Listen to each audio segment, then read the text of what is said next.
Hello, welcome to all my dear students. भाई कैसे हैं आप सभी?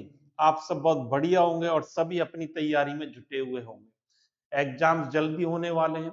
BSc first sem third same के स्टूडेंट्स के एग्जाम जल्दी होने वाले हैं और उसी कड़ी में आज हम बात कर रहे हैं बीएससी स्टूडेंट्स के लिए जो अपने फर्स्ट सेमेस्टर थर्ड सेमेस्टर या जिस भी सेमेस्टर में पढ़ रहे हैं। एक यूनिट उनके चलती है भाई न्यूक्लियर केमिस्ट्री और उसमें भी चलता है रेडियो एक्टिव एलिमेंट केमिस्ट्री की हम बात करते हैं। आज देखिए टूडेज टॉपिक में आपको स्क्रीन पर दिखाई दे रहा है। आज हम क्या बात करेंगे? टाइप्स ऑफ न्यूक्लियर रिएक्शंस की बात कर रहे थे। आज की जो क्लास है L1C है, ये 3 प्रकार की है। ये जरूर बहुत ही इंपॉर्टेंट टॉपिक है अपने आप में। क्या है भाई? इंपॉर्टेंट टॉपिक है।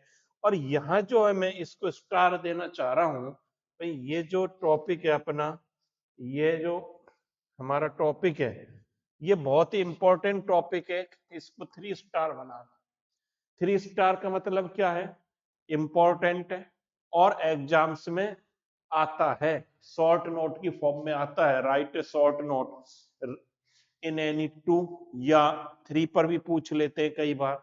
कौन कौन सी न्यूक्लियर स्पेलेशन रिएक्शंस, नाभिकीय समुत्खंडन जिसे कहते हैं, हम पढ़ चुके हैं। नहीं पढ़ा हो तो आप देख लेना उस क्लास को भी। इसके बाद नाभिकीय विखंडन अभिक्रियाओं की बात करी थी। और जो आज हम बात करने वाले, आज जो हम बात क्या किसकी करेंगे, आज जो मैं आपसे बात करूंगा वो मैं बात करूंगा नाभिकीय सलेन, जिसको क्या कहते हैं? Nuclear fusion reaction. सलेन का मतलब क्या होता है? जुड़ना। अब जुड़न विखंडन, इससे पहले बात करी थी भाई किसकी? विखंडन की बात करी थी। विखंडन की बात करी थी इससे पहले। वहां क्या हो रहा था? टूट रहे थे। अब इसमें क्या होंगे? जुड़ेंगे भाई। विखंडन की जब हम बात करेंगे, ये आप पढ़ चुके हैं, ये रिएक्शन भी हम पढ़ चुके हैं, ये दोनों पढ़ चुके हैं। आज इस पर हम फोकस करेंगे। नाभिकीय सलेन, नाभिकीय फ्यूजन क्या होता है, इसकी बात करने वाले हैं। अब देखिए फ्यूजन का मतलब क्या है, इस बात को हम समझ लें कि फ्यूजन का मतलब क्या है। देखिए ये आप पढ़ चुके हैं विखंडन, ये भी मैं पढ़ा चुका हूं आपको। और इससे पहले क्लास में ये विखंडन आपने देखा था। विखंडन का मतलब क्या है बच्चों? टूटना। वो एक बड़ा नाभिक दो छोटे नाभिकों में टूट रहा है, ये विखंडन की रिएक्शन होगी। ये क्या हो गई भाई? विखंडन हो गया, टूट गया। सब समझते हैं। आज जो बात करेंगे सेलेन की बात करेंगे, फ्यूजन की बात करेंगे। इसमें क्या होगा? इसमें क्या होगा? देखिए इसमें छोटे नाभिक आपस में जुड़ेंगे और बड़ा नाभिक बनाएंगे। यही क्या कहलाता है? सेलेन की रिएक्शन कहलाती है। यही क्या कहलाती है? सेलेन। इसमें क्या होता है कि हल्के नाभिकों के सलेन से बाहरी नाभिकों के निर्माण को नाभिकीय सलेन कहा जाता है। हल्के नाभिक जैसे कौन से? प्रोटॉन हो सकता है, हीलियम हो सकता है, हाइड्रोजन लिख रहा है यहाँ पर, हाइड्रोजन को प्रोटॉन भी कहते हैं, 1H1 होता है। ये आप जानते हैं सभी कि हीलियम हो सकता है 2He4, ये हीलियम होता है। लोग वो हाइड्रोजन को कैसे लिखते हैं? 1H1, ये लिखा जाता है, 1H1 लिखा जाता है। तो इनके निर्माण को क्या कहते हैं? हल्के नाभिकों से भारी नाभिक, हल्के तो हल्के हैं, इनसे ये मिले और बड़ा नाभिक बना दे, दैट इज द फ्यूजन सलेन। पहली बात आप समझ लें। नाभिकीय सलेन की क्रिया के लिए अत्यधिक ताप की आवश्यकता होती है, करोड़ों डिग्री सेल्सियस, जो भाई अर्थ पर तो पॉसिबल है नहीं। फिर कहां संभव है सर ऐसा ताप? ऐसा ताप सूरज पर, सन पर पॉसिबल है, स्टार्स पर पॉसिबल है। करोड़ों डिग्री सेंटीग्रेड तापक्रम की आवश्यकता होती है। ये पृथ्वी पर तो संभव है नहीं इतना ताप।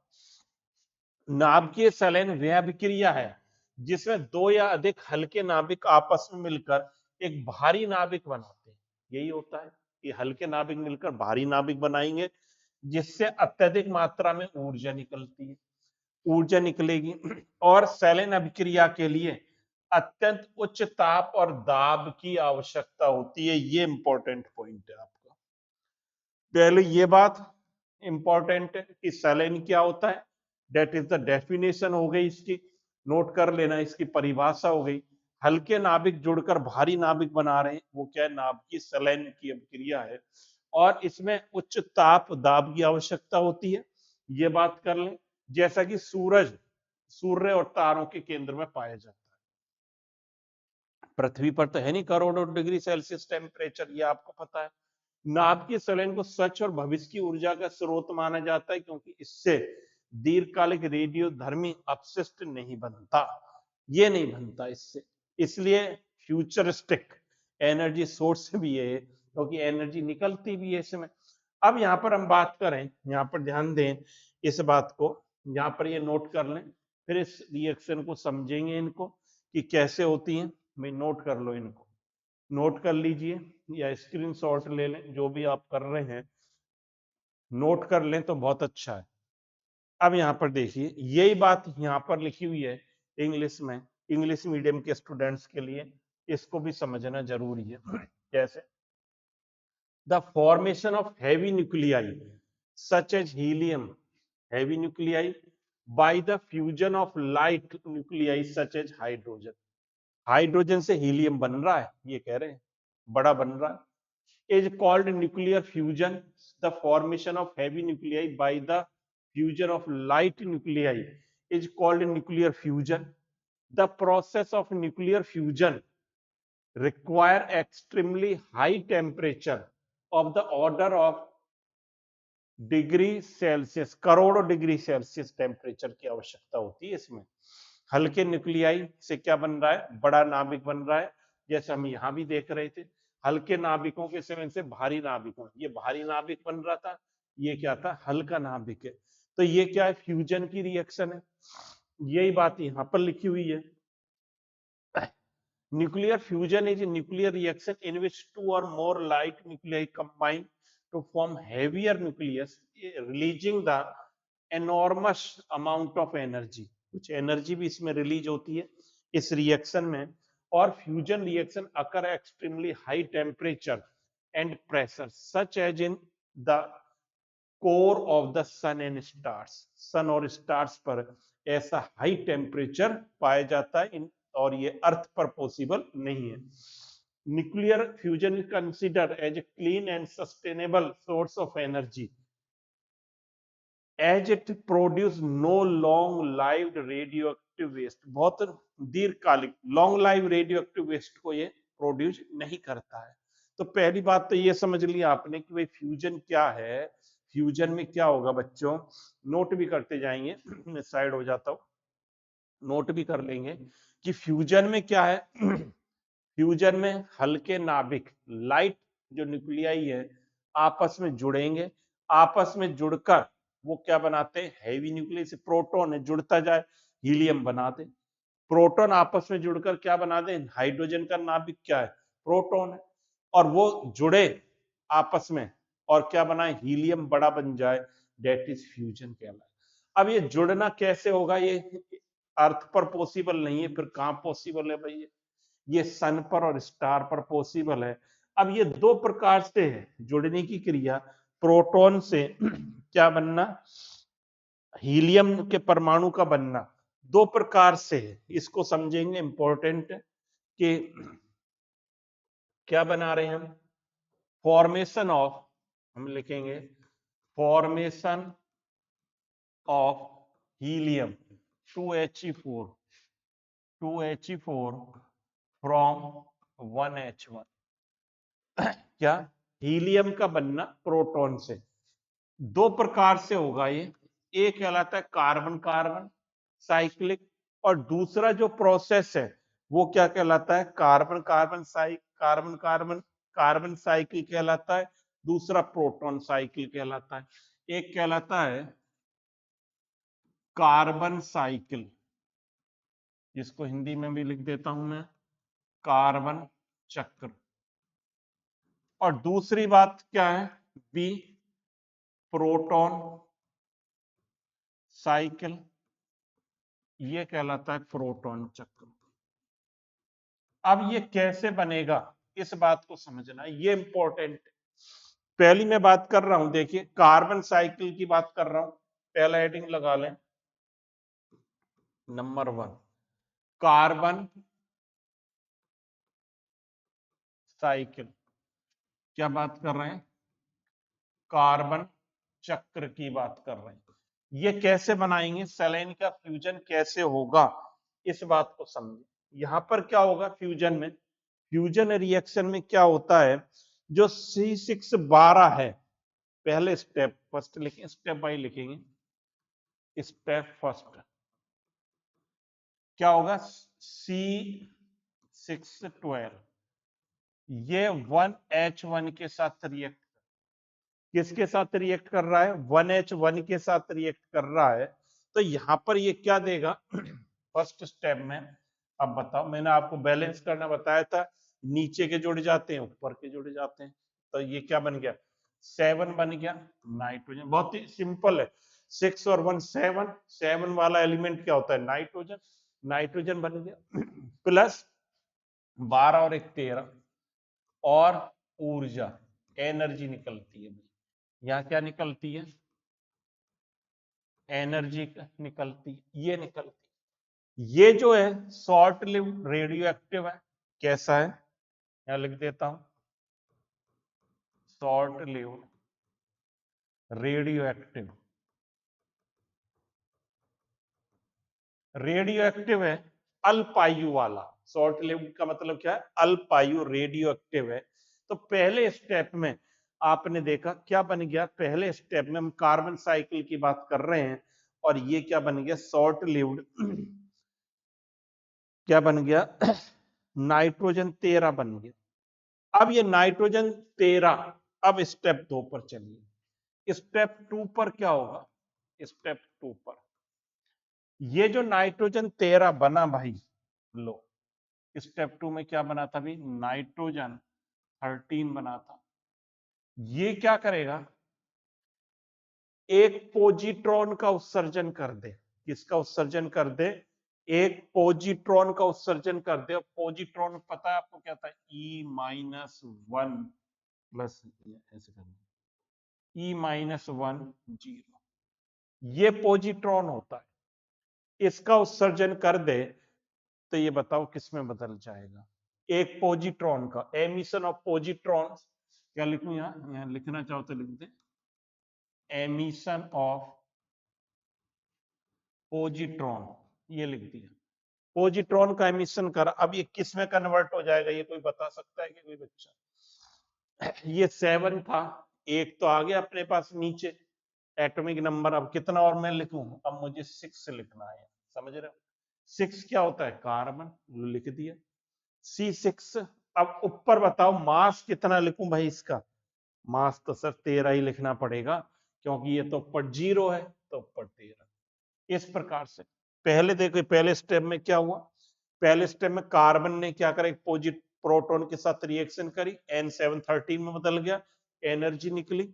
और इसके बाद ये क्या हुआ, N713 रेडियो एक्टिव था, एक पॉजिट्रॉन का उत्सर्जन करके C613 में बदल गया। इस बात को भी आप नोट कर लें कि ये किस में बदल गया, C613 में बदल गया। अब क्या करेगा, स्टेप 3 लिखें, क्या लिखें, स्टेप 3, ये जो C613 बना, ये वापस से एक प्रोटॉन के साथ रिएक्ट करेगा, C613 प्लस 1H1, देखो ये किस में बदल जाएगा, बताओ C613 जो है, अब ये किस में बदल जाएगा, ये सर अब 6 और एक नीचे 7 हो गया, और 7 का मतलब सर नाइट्रोजन, और ये 14 प्लस एनर्जी, ऊर्जा दे रहा है, प्लस क्या दे रहा है, ऊर्जा, वापस से किस में बदल गया। तो यहां पर देखो प्रोटॉन हमारे भी 2 काम आए, 4 प्रोटोनों से होगी ये रिएक्शन, कितने 4, एक यहां पर काम में आ गया, एक यहां पर काम में आ गया, और स्टेप अगला लिखिए, स्टेप 4। स्टेप 4 की बात करेंगे तो ये जो है वापस से जो ये बना N714 वापस से 1H1 के साथ रिएक्ट कर ले, तो ये किस में कन्वर्ट हो जाएगा, ये कन्वर्ट हो जाएगा सर, ये भाई कन्वर्ट हो रहा है 7 और 1 8, और 8 का नाम बताना भाई, 15 प्लस एनर्जी। देखो भाई ये हो रहा है क्या नहीं, इस चीज को समझें, इस चीज को समझें कि भाई ये समझ में आ रहा है क्या नहीं आपके। ऑक्सीजन 15 बन गया।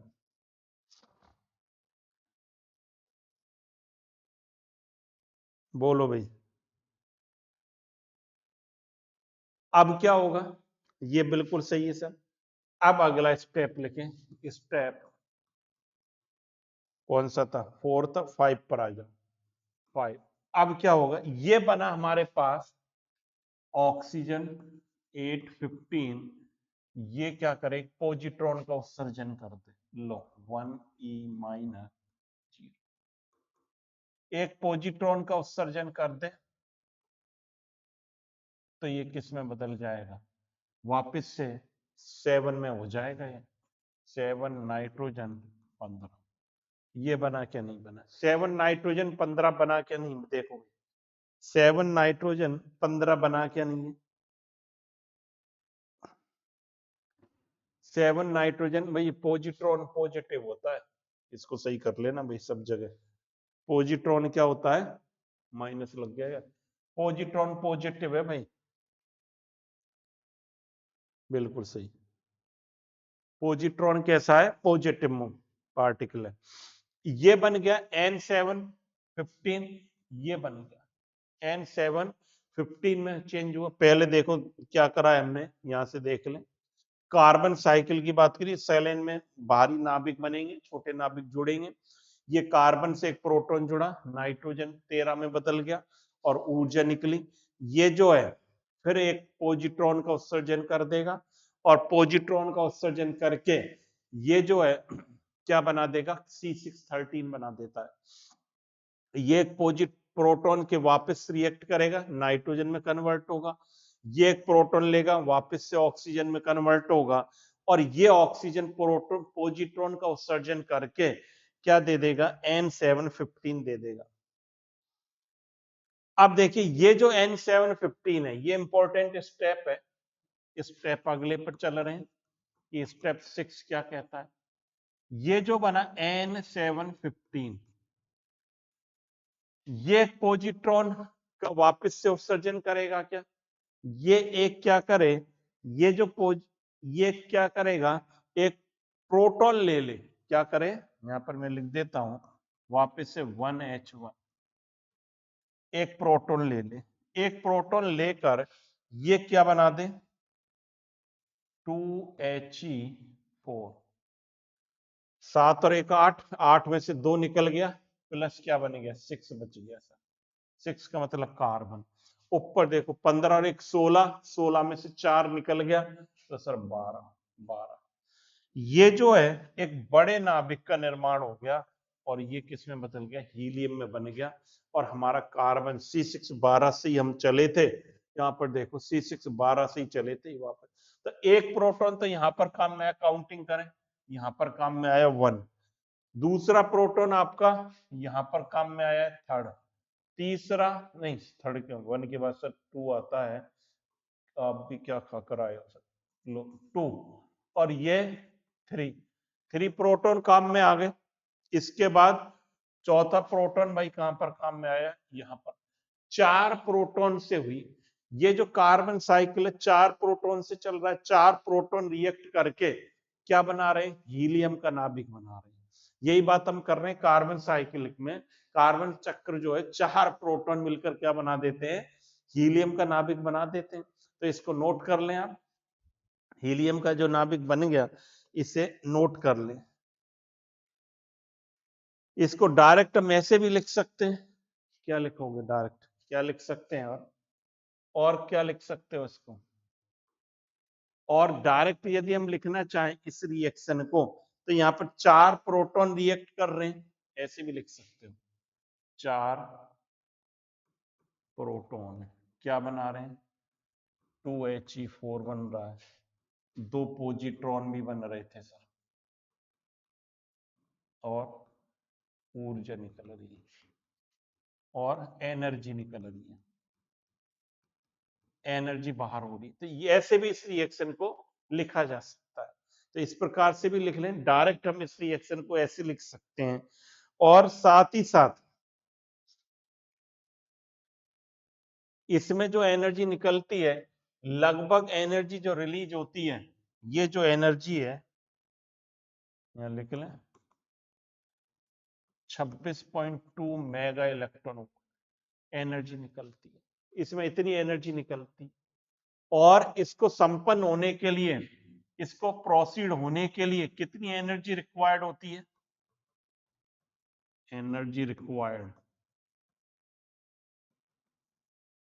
2 × 10⁻7 डिग्री सेल्सियस, जो कहां पर पॉसिबल है? स्टार्स पर पॉसिबल है, यहां तो पॉसिबल है नहीं, स्टार्स पर ही पॉसिबल है। तो ये कहां पर पॉसिबल है? स्टार्स पर ही पॉसिबल होती है।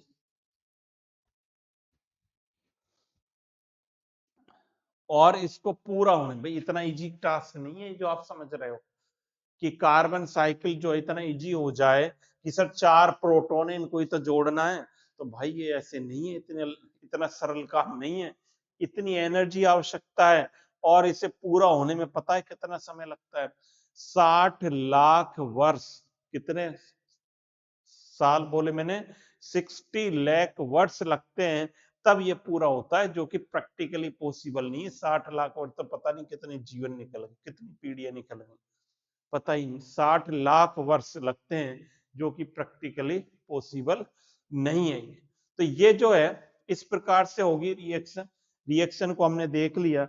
दूसरी बात करेंगे प्रोटॉन साइकिल की। दूसरी किसकी बात करेंगे? प्रोटॉन साइकिल की बात करेंगे। अब प्रोटॉन साइकिल में क्या होता है? प्रोटॉन प्रोटॉन चक्र, उसे भी देख लें, उसकी बात करेंगे। यहां पर देखें, प्रोटॉन साइकिल की बात करेंगे। अब सेकंड हेडिंग डाल लें, बी पॉइंट डालें, बी पॉइंट डाल लें proton, proton proton cycle. Proton proton cycle में क्या होगा? यहाँ प्रोटॉन जुड़ेंगे, दो प्रोटॉन जुड़े आपस में, दो प्रोटॉन जुड़ जाएं आपस में और क्या बना देंगे? ड्यूटीरियम। इसमें क्या होगा? दो प्रोटॉन आपस में, स्टेप फर्स्ट में लिख लें, इसमें स्टेप फर्स्ट लिखें, दो प्रोटॉन आपस में जुड़े, कैसे? 1H1 और 1H1, ये 2H, 2 नहीं सर, 2 नहीं होता, 1H2 बना दें, plus E1 plus positron plus ई एनर्जी, एक पोजिट्रॉन निकल गया और क्या बन गया? ड्यूटीरियम। ये क्या है? ड्यूटीरियम आइसोटोप है हाइड्रोजन का, 1H2 बन गया, नोट कर लें 1H2 बन गया। ये क्या बन गया? ड्यूटीरियम बन गया सर। ये क्या करेगा? ये एक प्रोटॉन के साथ वापस से रिएक्ट करेगा। तो यहां पर स्टेप सेकंड लिख लें, स्टेप सेकंड, ये जो ड्यूटीरियम बना 1H2 प्लस 1H1 के साथ सर इसकी रिएक्शन करा दो, तो 2He3 बन जाएगा, plus energy, plus energy plus energy release होगी, तो हीलियम बन गया। क्या बन गया? हीलियम। मास कितना है? 3 है इसका, 4 नहीं है, तो 3 है और ये बन गया। इसमें क्या होगा? ये जो बने H2He3 बना, यहां लिख देते हैं, अगले पेज को लिख लेते हैं, स्टेप थर्ड, ये बना 2He3, ऐसे लिख लेते हैं 2He3, इसके दो मॉलिक्यूल ले लें, ये आपस में मिलकर 2He4 बना दें। अब देखो क्या रह गया? 2He4 बन गया, और क्या रह गया इसमें? और दो प्रोटॉन क्या बन जाएंगे? दो प्रोटॉन भी बनेंगे बेटा, दो प्रोटॉन, अरे सर, दो प्रोटॉन प्लस, देखना बैलेंस है क्या, 2 और 2 4, 4 और 2 6, बिल्कुल सही। ये इस प्रकार से यहां पर देखो, ये क्या बना? हैवी नाभिक बन, हीलियम का नाभिक बन गया। तो ये प्रोटॉन साइकिल में होती है रिएक्शन, इस प्रकार से होगी प्रोटॉन साइकिल में, इस प्रकार से ये क्या बनेगा? प्रोटॉन साइकिल होगा।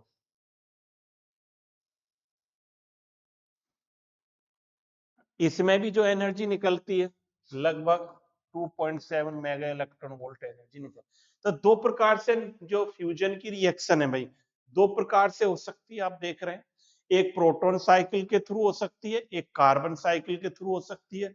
एग्जाम में आता है, इंपॉर्टेंट है, हमें पढ़ना पड़ेगा और अच्छे नंबर लाने तो याद भी करना पड़ेगा, साथ के साथ नोट्स भी बनाते रहें जिससे अपनी तैयारी पूरी हो। अब यहाँ पर देखिए एक और इसमें शॉर्ट नोट आता है कई बार, क्या डिफरेंस बता दो सर कि नाभिकीय डिफरेंस बिटवीन न्यूक्लियर फिशन और फ्यूजन, विखंडन और संलयन में अंतर। सिंपल है, सारी चीज पढ़ चुके हो भाई तो तुम कर लोगे, मुझे पता है कर लोगे। पहला देखो, इस अभिक्रिया में भारी नाभिक हल्के नाभिकों में टूटते विखंडन में, यही तो पढ़ा था। In this reaction heavy nuclei break into lighter nuclei. इसमें क्या होता है सर, जुड़कर भारी बनाते हैं, यही तो बात है। इसमें क्या लिख रहा है कि हल्के नाभिक आपस में जुड़कर भारी बनाते हैं। In this reaction light nuclei combine to form heavy nuclei. पहला अंतर हो गया लो, यदि आपने वो भी पढ़ा है फिशन भी तो कर पाओगे।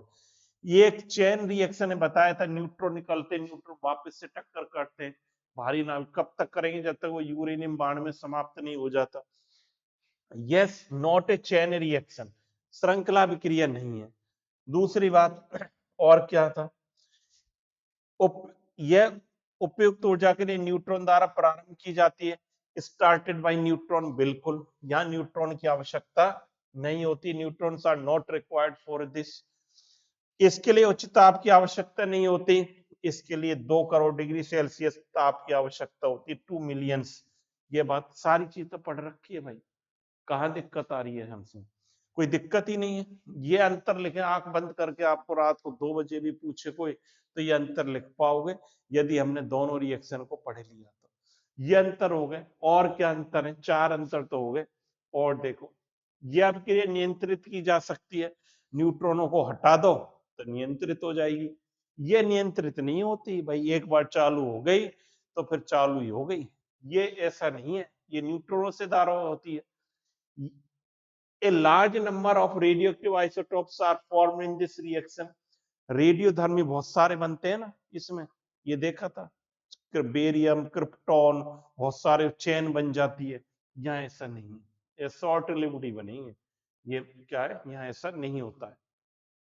यहाँ क्या है, इस अभिक्रिया को प्रारंभ करने के लिए पदार्थ की न्यूनतम मात्रा, जिसे क्रांतिक मात्रा कहते हैं, आवश्यकता होती है। थोड़ी भारी मात्रा तो आवश्यकता होगी, that is known as critical mass. A minimum amount of material called critical mass is required to start this reaction. यहाँ पे ऐसा ना है, यहाँ पर ऐसा नहीं होता है, यहाँ कोई ऐसी बाउंडेशन नहीं, there is no limit to the amount of fuel required to start the reaction.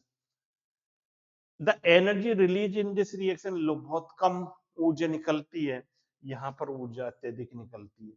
यहाँ पर क्या होता है, अधिक ऊर्जा निकलती है, वहां पर कम निकलती है। तो भाई ये अंतर है इसमें, मोटे मोटे आप नोट कर लो इनको भी, जिससे बात अपनी पूरी हो जाए। हिंदी वाले हिंदी में नोट कर लेना और भाई इंग्लिश वाले इंग्लिश में नोट कर लेना।